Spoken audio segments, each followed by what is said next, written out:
қыздардың мерекесі болғандықтан мен ұлдарға арнайы сұрақтар дайындап келдім. Қазір оны біз ойын арқылы көреміз. Мына жерде бірнеше сұрақтар жазылған. Сендерге қай сұрақ керек, сол сұраққа жауап бересің. Сәлем, қандай сұрақ келді? Болашаққа ұстаздың секілді болғың келеді ме? Сіз сияқты. Қандай сұрақ келеді?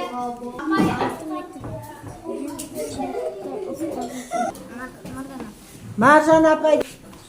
Бәріңе беріп шығамын. Тез айтыңдар бірақ. Әжең саған қандай ақыл айтады? Тәртіпті бол. Тәртіпті бол. Әжең саған қандай ертегі айтып береді? Әжең саған қандай ертегі айтып береді? Алай. Бауырсақ. Әлемдегі ең аяулы жан ол кім? Ана. Сенің анаңның есімі кім?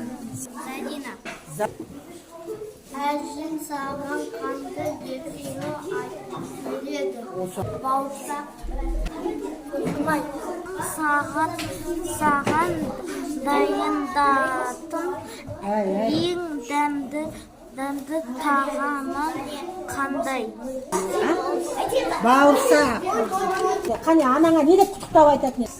Мама, өмірсің, ұзақ болсын деп айтамын. Аналар мерекесіне құттықтау айтып, мейрамдарыңыз құтты болсын. 8 мартарыңыз құтты болсын. Не деп берсек? Қошы. Ботам деп айтатын шығар енді? Жоқ, айтпайды. Мүлдем. Мама жақсы көретін жиі айтасың ба? Күнде айтам деп айтам. Осымен 8 наурыз мерекесіне арналған ана өмірдің шуағы атты тәрбие сағатымызды аяқтаймыз.